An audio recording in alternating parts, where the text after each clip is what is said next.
About now in the program, we were hoping to bring you some good news, or at least a resolution of sorts. It relates to the Ross family in Christchurch. Next week will mark 7 years since the February earthquake, which claimed 185 lives and destroyed Nikki and Anaru Ross's home, along with many, many other homes.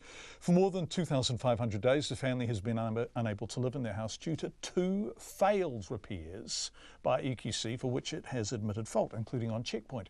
The Woolston home now stands derelict with weeds and grass growing what should be the kitchen and dining rooms. The family is still paying rates and the mortgage.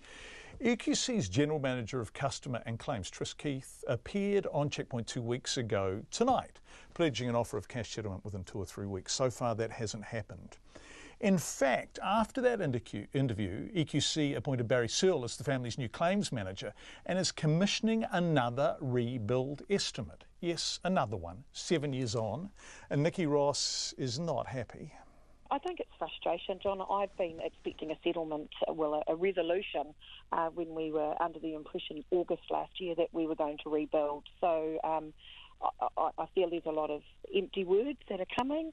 I certainly don't feel at all that we are near a resolution.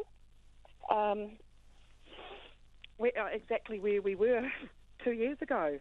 So no, it's very difficult to believe that we will have some sort of settlement offer in 8 days' time. For people who are listening who didn't hear you when you were on Checkpoint a fortnight ago today and may not quite understand the exasperation and the frustration, we need to reiterate that that you keep getting to the starting blocks, as it were, and you think, gosh, this is resolution, but it just doesn't happen. You've had 2 goes at repairing the property, and as Trish Keith from EQC admitted, both of them were unsuccessful, right? So that precedes this.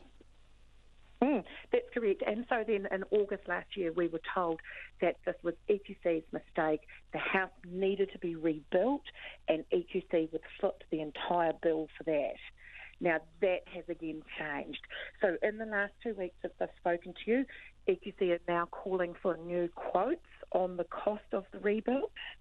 So they've moved away from the original pricing that they had independently obtained, and now they want another one through the Madden Group, who is the government, the Southern Responses assessors.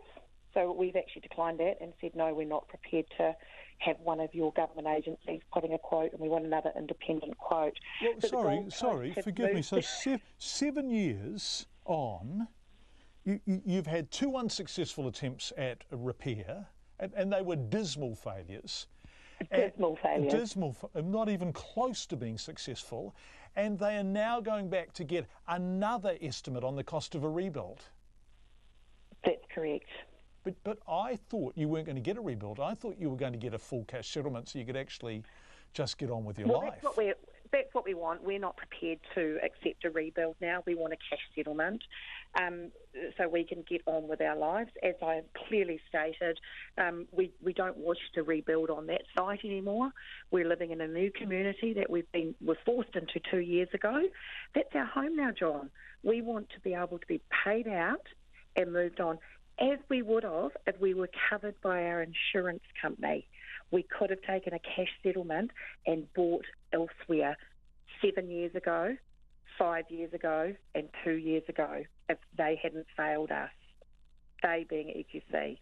Right, so you are expecting an offer by next Tuesday? That's what we have been told. Which is just days shy of the 7th anniversary of the February quake. That is 2 days shy of the 22nd of February. And that's when you will have your first cash settlement offer? Well, they are proposing to have a settlement offer to us on Tuesday the 20th of February. So that will be the first solution that we have been offered in the 7 years. Nikki Ross talking to us earlier this afternoon. Obviously we will check in with her next Tuesday, but we went back to EQC to say what is going on, and they tell us they are confident they will have a meaningful offer on the table by next Tuesday.